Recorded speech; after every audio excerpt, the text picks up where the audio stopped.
Mesdames, Messieurs, bienvenue à une nouvelle édition de notre programme Midi au Caire. L'Égypte dirige une mobilisation comprenant 108 États membres des Nations Unies afin de financer les efforts de consolidation de la paix. C'est ce qu'a annoncé le ministère des Affaires étrangères. Et à cette fin, l'Égypte a prononcé lors de la réunion de haut niveau de l'Assemblée générale de l'ONU sur le financement de la consolidation de la paix un communiqué régional conjoint au nom de 108 États représentant tous les pays du groupe africain et de l'Union européenne, ainsi qu'un certain nombre de pays d'Asie, d'Amérique du Nord et du Sud de Caraïbes. Pour sa part, l'ambassadeur Oussama Abdelkhel, délégué permanent de l'Égypte auprès de l'ONU à New York, a souligné l'importance de fournir un financement adéquat, durable et prévisible pour appuyer les activités de consolidation de la paix dans les différents conflits.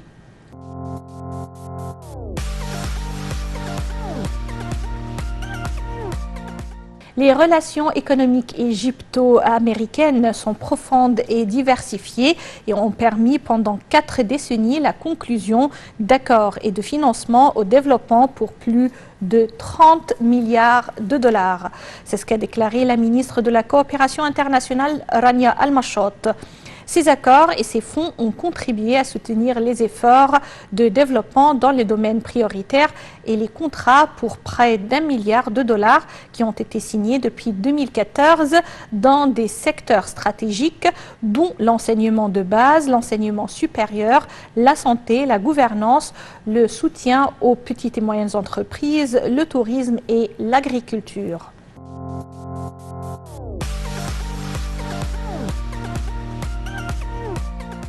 Le président Abdel Fattah el-Sisi a affirmé que le peuple égyptien a pu surmonter les défis majeurs et les crises difficiles que l'Égypte a affrontées au vu des circonstances difficiles que traverse le monde entier.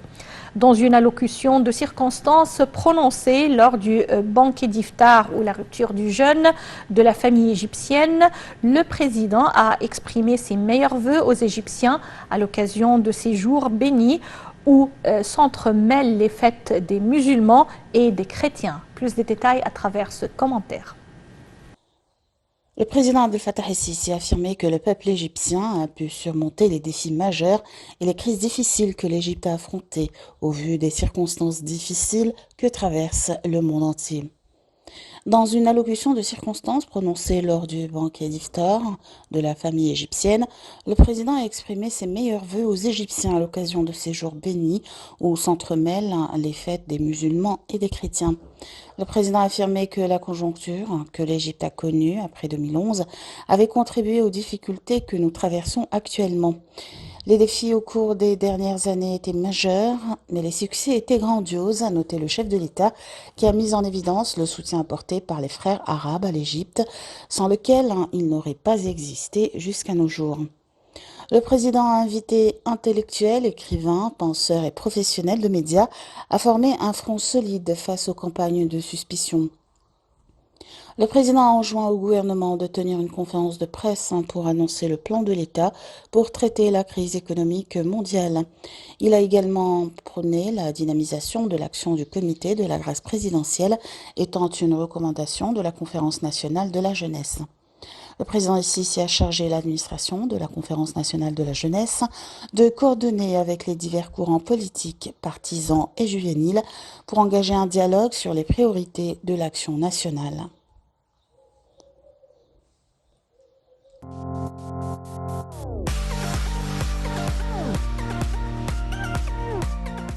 La ministre du Commerce et de l'Industrie, Nevin Gemer, s'est entretenue avec une délégation de la société Mercedes-Benz Égypte, des projets entreprises actuellement et envisager à l'avenir sur le marché égyptien de la localisation de l'industrie automobile en Égypte. La direction politique en Égypte accorde un vif intérêt à la stimulation des industries automobiles et équipementières et à la réalisation des plus hauts niveaux d'industrialisation et de production locale, a fait savoir Madame Gemer. Plus de détails à travers ce commentaire.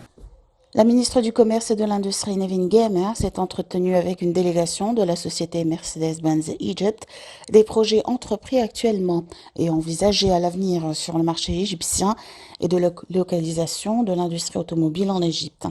La direction politique en Égypte accorde un vif intérêt à la stimulation des industries automobiles et équipementières et à la réalisation des plus hauts niveaux d'industrialisation et de production locale, a fait savoir Madame Gemer. Le marché égyptien jouit de tous les facteurs qui lui permettent de devenir un centre essentiel de l'industrie automobile au Moyen-Orient et en Afrique, a-t-elle affirmé, ajoutant que le ministère tenait à encourager les investissements étrangers dans le pays, à développer leurs activités sur le marché.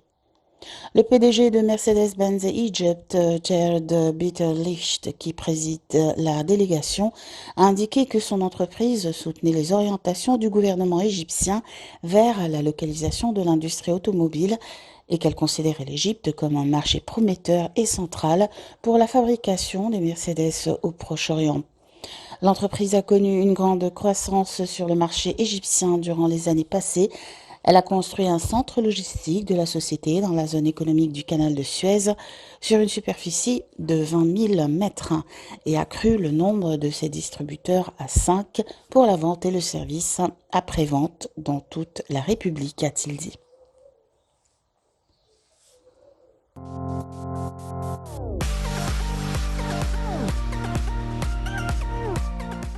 Le Premier ministre, Dr Mostafa Madbouli, a souligné l'importance des projets mis en œuvre à Alexandrie dans le secteur routier et les axes, ainsi que le développement des zones non planifiées et des projets de logement dans le gouvernorat. Dr Madbouli a tenu ses propos lors d'une réunion pour suivre la mise en œuvre des projets à Alexandrie en présence des ministres du logement et des communautés urbaines, Assem Al-Ghazar, et du transport Kamel Al-Wazir et du vice-président du génie militaire Ahmed Al-Azazi. Monsieur Al-Azazi a passé en revue l'avancement d'un certain nombre de projets routiers et d'axes qui sont mis en œuvre dans le but de faciliter la circulation, soulignant la coordination avec le ministère du Transport dans de nombreux projets.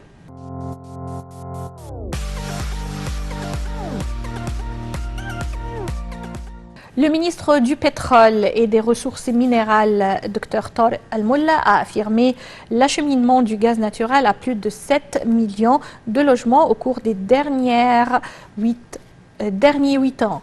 Dr Al-Molla a affirmé que le soutien de la direction politique au projet d'expansion de l'utilisation du gaz naturel avait conduit à une augmentation rapide du nombre de bénéficiaires de ce service, expliquant qu'environ 60 millions de citoyens utilisent le gaz naturel dans tous les gouvernorats d'Égypte. Le ministre a expliqué que l'expansion de livraison du gaz s'inscrit dans le cadre des directives du président Abdel Fattah al-Sisi.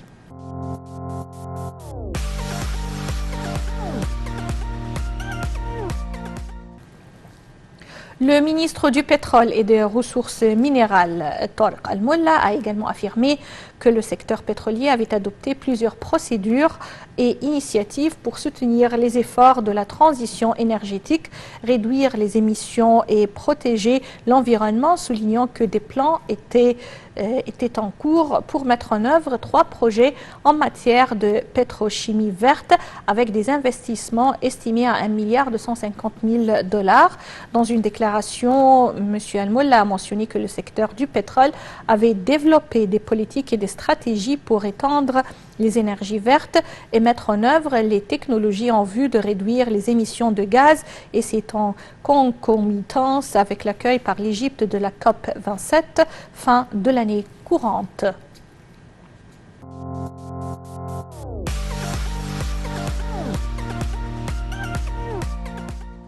Les exportations égyptiennes non pétrolières ont atteint au cours du premier trimestre de l'an 2022, janvier-mars, 9,176 milliards de dollars contre 7,671 milliards de dollars au cours de la même période en 2021, soit une hausse de 20%, c'est ce qu'a déclaré la ministre du Commerce et de l'Industrie, Nevin Gemer. Les indicateurs positifs tangibles atteints par les exportations de marchandises égyptiennes au cours du premier trimestre de cette année, malgré les répercussions économiques mondiales résultant de la crise russo-ukrainienne et de la pandémie du coronavirus, reviennent à la stabilité de la demande mondiale de produits égyptiens dans divers secteurs productifs, à la préservation des marchés d'exportation et à l'ouverture de nouveaux marchés, en plus de la forte compétitivité du produit égyptien sur les marchés étrangers.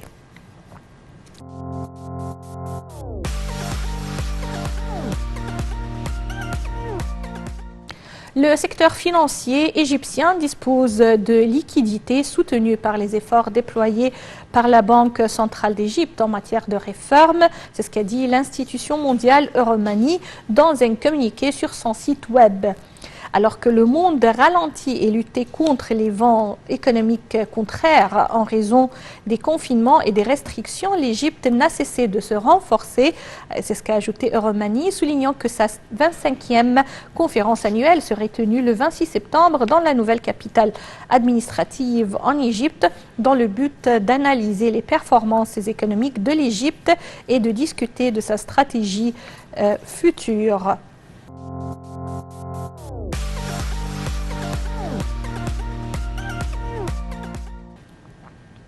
Le ministre du Développement local, Mahmoud Sha'raoui, a indiqué mercredi que le plan de formation des municipalités pour l'exercice en cours comprenait 126 stages pour 5500 stagiaires au cours de 159 semaines. Dans un communiqué, M. Sha'raoui a souligné que plusieurs modifications avaient été apportées au plan de formation, dont 8 nouveaux stages pour les travailleurs et les dirigeants du programme Vie décente en juin dernier. Il a indiqué que ces stages abordaient des modes de pensée de la gestion des risques et de la continuité des travaux de la planification stratégique, de la gouvernance pour le développement durable et de la flexibilité organisationnelle pour les institutions gouvernementales.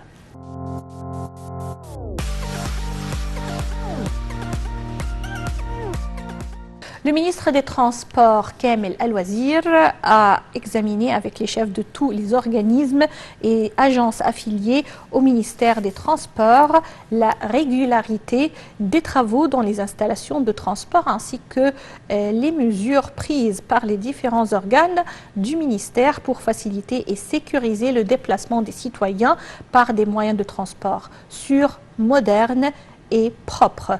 Le ministère des Transports a déclaré dans un communiqué lundi que le ministre des Transports était assuré de la régularité de l'exportation et l'exploitation des trains ferroviaires qui s'élevaient à 663 voyages et de la régularité de leurs horaires et de la présence du responsable des différentes gares pour superviser la fourniture de services distingués aux passagers.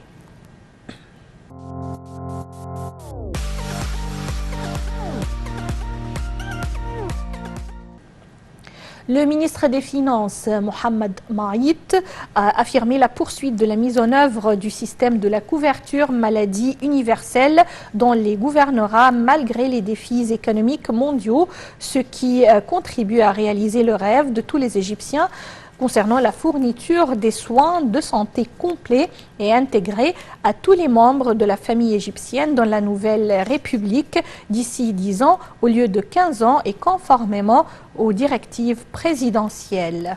Également, M. Maït a affirmé l'application du nouveau système dans les gouvernorats de Port Saïd et de Luxor ainsi que les préparatifs de son lancement officiel dans le gouvernorat d'Esmaïliya.